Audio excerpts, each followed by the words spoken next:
안녕하세요. 사랑하는 성도님, 영혼의 샘을 은혜의 자리에 오심을 환영하고 축복합니다.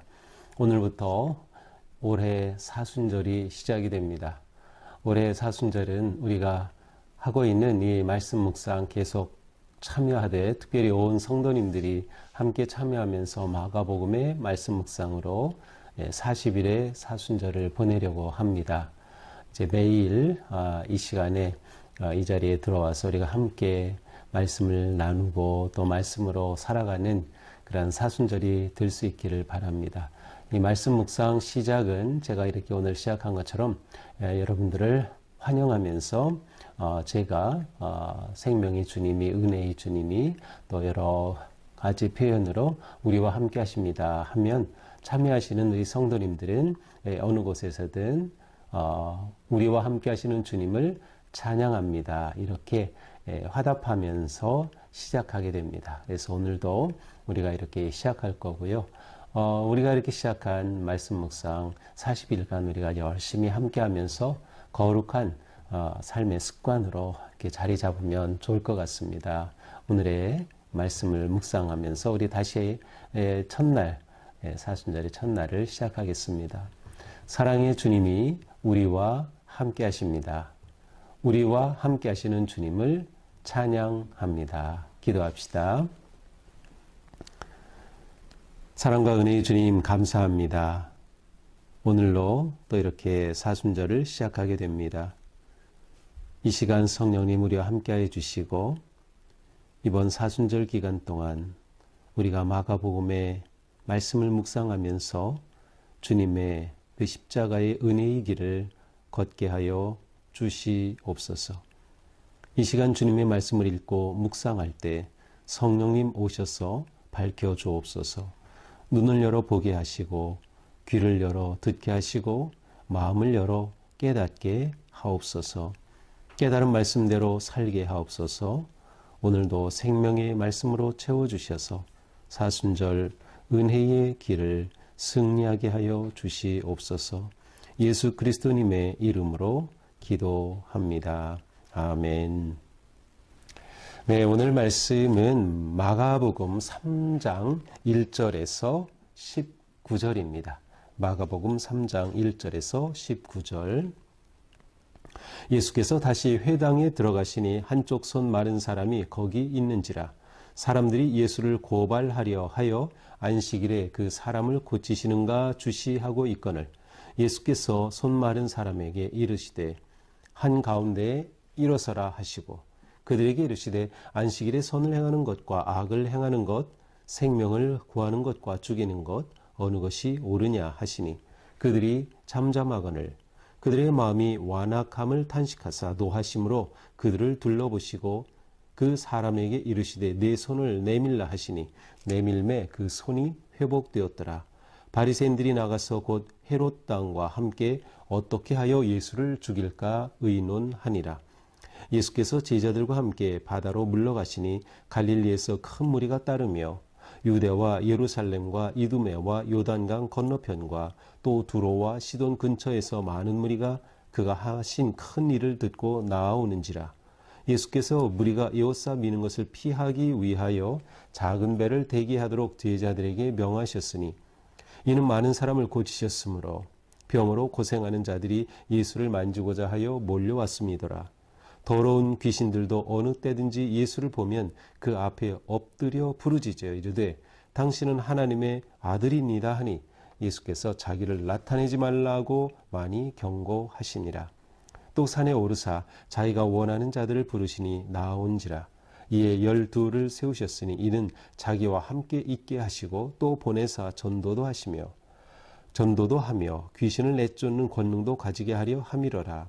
이 12를 세우셨으니 시몬에게는 베드로란 이름을 더하셨고, 또 세베대의 아들 야고보와 야고보의 형제 요한이니 이 둘에게는 보아너게 곧 우레의 아들이란 이름을 더하셨으며, 또 안드레와 빌립과 바돌로메와 마테와 도마와 알페오의 아들 야고보와 및 다데오와 가나나인 시몬이며, 또 가룟 유다니 이는 예수를 판 자더라. 아멘.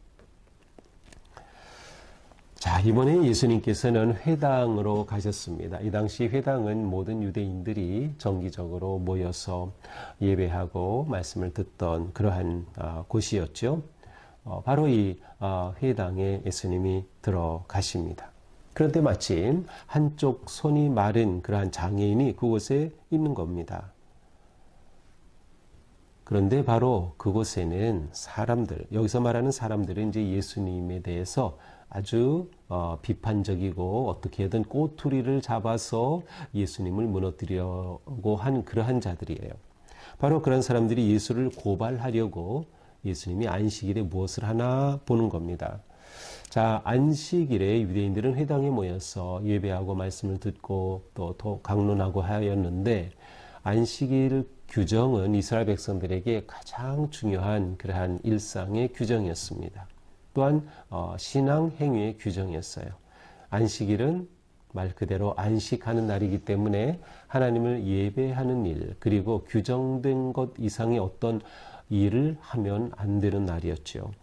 근데 이들은 예수님이 이날 안식일에 무슨 일로 안식일을 범하는가 하는 것을 고발하려고 예수님을 주시하고 있습니다.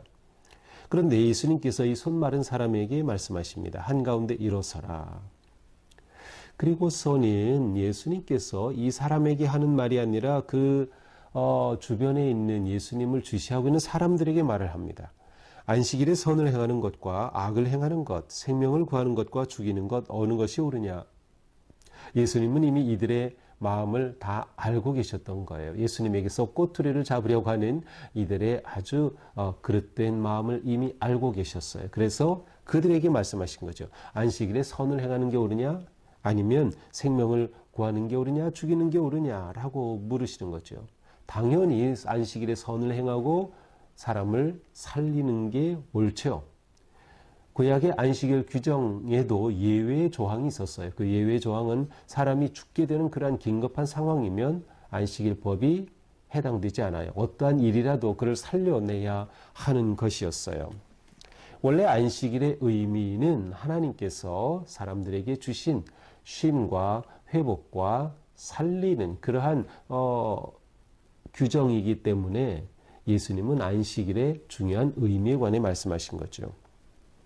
그러니 이들이 예수님의 이 말씀 앞에 뭐 할 말이 없는 거예요. 잠잠합니다. 그러자 예수님이 그들이 완악함을 탄식하시면서 그들이 얼마나 예수님에 대해 이렇게 부정적이고 비판하고 꼬투리를 잡으려고 하는지 그들의 그 악한 마음을 돌려보시면서 이 장애인에게 말씀하셔요. 네 손을 내밀라. 네 손을 내밀라. 그러자 이 손을 내밀게 되고 치유가 되는 겁니다. 그러니까 이 장애인은 한쪽 손 마른 사람이었는데 이 손이 펴지고 제대로 움직이고 활동하게 된 것이죠. 놀라운 치유의 역사가 일어난 것입니다. 그 손이 곧 회복되죠. 자, 이렇게 되자 바리새인들이 나가서 헤롯 왕과 함께 어떻게 예수를 죽일까 의논하니라. 자, 이렇게 예수님의 한 행위에 대해서 그들이 꼬투리 잡을 게 하나도 없었어요. 일단 예수님이 하신 말씀이 너무나도 지당한 말씀이었고 이날 예수님은 이 한쪽 손 마른 사람을 치유하실 때 말씀으로 치유하셨어요. 손을 내밀라. 예수님이 어떠한 일을 하신 게 아니었어요. 어제 본문에서는 역시 안식일에 관한 논쟁이 나오죠. 그러면서 예수님이 나는 안식일의 주인이다 라고 결론을 맺었는데 그 예수님께서 오늘은 이 손 마른 사람을 고쳐주신 겁니다. 그리고 그 행위에는 어떠한 안식일 규정을 범한 것도 없었어요. 그러니 바리새인들이 꼬투리를 잡으려다가 그렇게 하지 못했어요. 하지만 이들은 어떻게 해서든 예수를 어떻게 하려고 해요? 죽일까 의논하니라. 아니 지금 마가복음 3장입니다. 예수님의 사역이 시작된 지 얼마 되지 않은 이 자리인데 이미 바리새인들은 또한 헤롯 왕과 종교 지도자들 또 지도자들과 연합해서 예수를 죽일 궁리를 하고 있어요. 자, 여기서 하늘나라의 복음을 전하시는 예수님, 그리고 예수님의 복음에 대해 반대하고 무너뜨리려고 한 그런 악의 세력의 갈등을 우리는 보게 됩니다. 그 다음에 나오는 이야기는 많은 무리가 예수님을 따른 이야기예요. 그래서 예수님이 사람들을 이렇게 치유하시니까 많은 사람들이 와서 자기도 낫기 위해 예수님을 만지려고 하고 하니까 사람들이 모여들고, 그러니까 너무나도 복잡해지죠. 사람들이 많이 모여들고, 예수님은 좀 물러가서 쉬려고 하셨던 것 같은데, 바다로 물러가셨는데 사람들은 그곳으로 왔어요. 그래서 예수님이 그들을 모두 다 보실 수 있도록 배를 준비시키고, 그래서 호숫가에 모이면 예수님 배를 타고 바다에 이렇게 서시면 모두를 볼 수 있고, 또 예수님이 잘 말씀을 전할 수 있는 그러한 세팅이 되는 것이죠. 그렇게 준비를 하셨다. 배를 대기하도록 제자들에게 명령하셨다. 예수님은 그곳에서도 놀라운 기적을 행하십니다. 또한 더러운 귀신들까지 왔는데, 이 귀신 들린 자들까지 왔는데, 이 더러운 귀신들이 예수님을 너무나도 잘 알아요. 귀신같이 알아요. 그래서 예수님은 하나님의 아들이라는 것을 너무나도 잘 알고 있어요. 그래서 귀신들이 와서 예수님께 말하는 거예요. 당신은 하나님의 아들입니다. 그런데 예수님은 이 귀신들에게 명령합니다. 자기를 나타내지 말라고 경고하셨어요. 자, 이 마가복음에서는 예수님이 경고, 내가 누구인지 말하지 말라. 이것을 함구령이라고 합니다. 함구령의 경고가 계속 나옵니다. 이미 1장에서도 나왔어요. 1장 44절에 보니까 삼가 아무에게 말도 하지 말고. 자, 이 순간은 어느 때인가 하면 예수님이 누구이신가를 드러내는 때예요. 예수님이 치유를 통해서 하나님의 아들 되심을, 이 그리스도이심을 드러내는 것인데, 이것을 나타내지 말라고 하시는 겁니다. 좀 이상하죠? 예수님이 하나님의 아들이심을 드러내야 될 텐데, 아니, 나타내지 말라고 하셔요. 왜 그럴까? 그것은 예수님이, 진정한 예수님은 십자가에 달려 고난받으시고, 십자가의 대속의 제물이 되신 그 예수님, 바로 그렇게 구원하시려고 오신 예수님이시기 때문에 그 예수님의 진짜 본질적인 그 모습이 드러나기 전까지 이 귀신들은 예수님을 자꾸 드러내려고 해요. 하나님의 아들이다 하면서, 그렇게 되면 예수님에 대해 오해하게 되는 거예요. 예수님은 십자가를 지실 그런 분이신데, 그게 아니라 이렇게 큰 일만 행하는 그러한 분으로 오해하는, 예수님의 십자가의 본질을 오해하지 않도록 예수님 계속 경고하시면서 함구령을 내리시는 것을 볼 수 있어요. 자, 이제 13절부터 19절까지는 예수님께서 12제자를 택하신 내용입니다. 그래서 산에 오르셔서 예수님이 원하시는 자들 부르셨다. 그래서 12를 세우셨는데, 자기와 함께 있게 하시고 보내셔서 전도하게 하고 귀신을 내쫓는 권능도 갖게 하시기 위해 그들을 부르셨다. 그렇게 해서 12를 세우셨다라고 하면서 12명의 그 이름들이 쭉 나오고 있습니다. 그러면서 그들에게, 어떤 사람들에게는 새로운 이름도 주었어요. 새로운 이름을 줬다는 것은 정체성이 새로워지는 거죠. 새로운 존재가 되었다라고 하는 것이 있죠. 예수님도 우리에게 놀라운 이름을 다 주셨어요. 우리는 성도다, 그리스도인이다, 예수님의 제자다, 하나님의 자녀다라고 하는 그러한 우리 이름을 가지고 있는 것이죠. 이렇게 12제자가 쭉 소개되고 마지막에 가룟 유다까지 소개됩니다. 그런데 이는 예수를 판 자더라. 성경은 이렇게 예수님의 제자 가운데 가룟 유다의 배반에 대해서 감추지 않고 있습니다. 그대로 드러내면서 예수님의 제자들의 모습을 그대로 보여주고 있는 것이죠. 자, 이것이 오늘의 말씀이에요. 오늘 말씀에는 크게 세 가지가 담겨 있죠. 예수님이 안식일에 손이 마른 사람을 고쳐주신 것, 바닷가에, 여기서는 호수, 갈릴리호수를 말하죠. 많은 사람들이 밀려와 예수님 앞에 온 것, 거기서도 예수님은 치유하시고 귀신에게 함구령을 내리신 것, 그리고 세 번째로는 12제자를 세우신 이야기입니다. 자, 오늘 말씀을 우리가 봤는데요. 이 말씀의 의미를 좀 더 우리가 오늘 생각해 보면 좋을 것 같아요. 자, 먼저 손 마른 사람을 고치신 이 사건에서의 초점은 안식일의 문제입니다. 자, 안식일은 보통 이 예수님을 해코지하려고 하던 이들은 안식일을 율법적으로 이해하고 있어요. 안식일에 어떤 행동을 하는가, 일을 하는가. 그런데 예수님은 안식일의 진정한 의미를 드러내고 계셔요. 안식일의 핵심은 일을 하느냐 마느냐가 아니라 어떠한 존재가 되느냐의 문제입니다. 그래서 영어로는 doing이 아니라 being, 존재가 되느냐라고 하는 문제입니다. 존재는 무엇이 결정하는가? 관계가 결정합니다.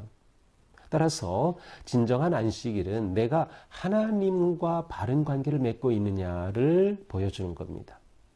하나님과 바른 관계일 때 거기에서부터 우리의 삶이 나오는 것이에요.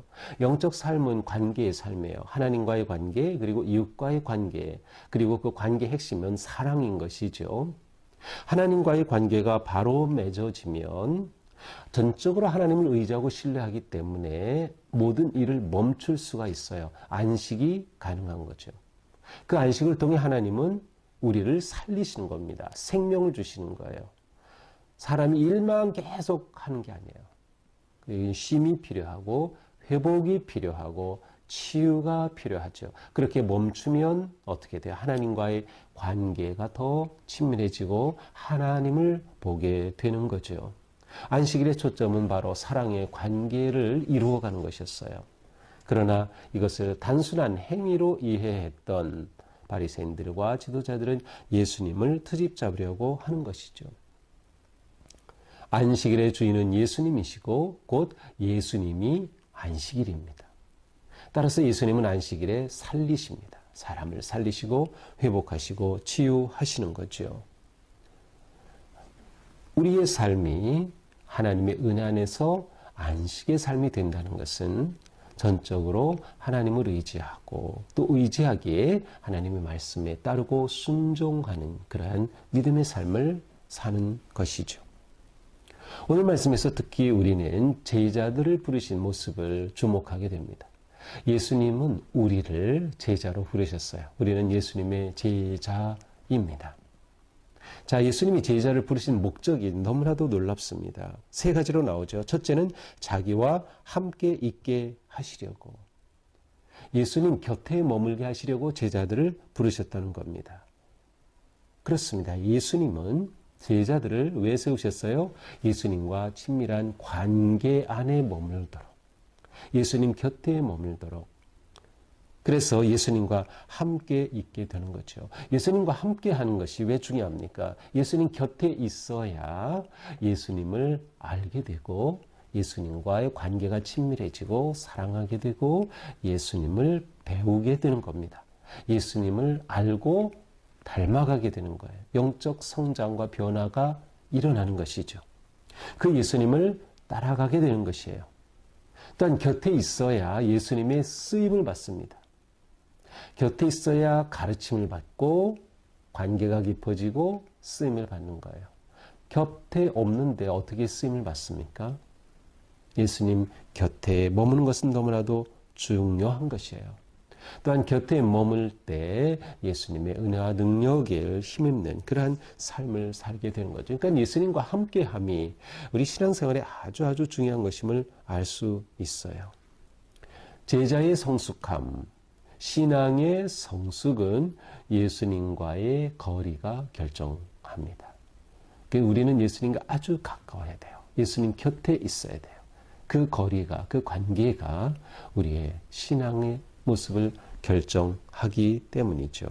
두 번째로는 뭐예요?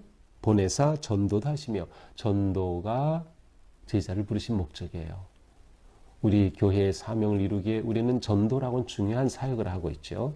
전도는 결코 우리가 무시할 것이 아니에요. 우리 모두에게 주신 예수님을 따르면 누구나 마땅히 해야 할 사명이 바로 전도자의 삶이다. 그런데 전도를 하기 위해서는 먼저 예수님과 가까워야 하는 거죠. 예수님 곁에 있어야 하는 것입니다. 또 세 번째로는 귀신을 내쫓는 권능도 가지게 하십니다. 이것은 하나님의 나라를 방해하는 모든 악의 세력을 대적하는 것입니다. 우리의 믿음의 삶은 세우는 것과 지키는 것이 포함이 돼요. 지키는 것은 악의 공격으로부터, 미혹으로부터, 세력으로부터 우리의 믿음을 지켜고 우리의 삶을 지켜가는 것이죠. 제자는 넉넉히 이길 능력을 주님께서 주셨다. 그래서 우리는 이것을 사용하나 하는 거죠. 이것을 가리켜 성령 충만한 삶이라고 할 수 있는 겁니다. 전적으로 하나님을 의지하고 주님의 능력으로 모든 악의 세력을 물리치며 나아가는 것이죠. 이렇게 될 때 우리의 삶은 진정 주님을 닮은 거룩한 제자의 삶이 될 것입니다. 우리는 제자의 모습을 세워가면서 사순절에 40일을 걷습니다. 이 40일 기간 동안 정말 예수님 곁에 머물고 바짝 예수님께 달라붙고 예수님의 음성에 귀를 기울이고 예수님을 본받아가는 그러한 은혜의 사순절이 될 수 있기를 주님의 이름으로 축복합니다. 기도합시다. 주님 감사합니다. 오늘도 우리에게 말씀으로 깨우쳐 주시며 사순절을 은혜로 시작하게 해주시니 감사합니다. 주님, 오늘 우리의 삶이 주님의 뜻에 따르고 합당한 삶, 무엇보다 주님 곁에 머물고 주님과 가까이 하는 삶이 되게 하여 주시옵소서. 그리하여 사순절 기간 주님의 음성을 가까이에서 듣고 주님의 말씀에 따르며 주님을 닮아가는, 그리하여 주님과 함께 십자가의 길을 걸어갈 수 있는 우리 모두가 되게 하여 주시옵소서. 오직 주님께 순종하며 믿음으로 서게 하여 주시옵소서. 예수님 이름으로 기도합니다. 아멘. 네, 오늘은 제의 수요일이기도 합니다. 그래서 오늘 오후 8시 비전홀에서 제의 수요일 예배 혹은 성회 수요일 예배를 드리게 됩니다. 우리가 이렇게 매일 말씀 묵상을 하고 제가 기도로 끝나면 여러분은 개인적으로 더 말씀을 붙잡고 기도하시고 또 다른 많은 기도의 제목을 놓고 기도하시며 또 이 말씀을 누군가 함께 나누면 좋습니다. 가족과 아니면 친구와 아니면 멀리 있는 이웃에게도 누구에겐가에도 유튜브 링크 보내주셔도 좋고 또 밴드에 들어오신 분들은 밴드에 꼭 댓글을 남겨주셔야, 특별히 사순절 기간 동안에 내가 은혜 받은 것 댓글을 남겨주셔서 그 이모티콘으로 한 것 말고 직접 한 문장 정도라도 댓글로 은혜 받았습니다, 이렇게 살겠습니다, 이렇게 해주시면 서로에게 큰 격려가 됩니다. 오늘도 주님의 은혜로 승리하는 그런 하루가 되기를 축복합니다. 사랑합니다.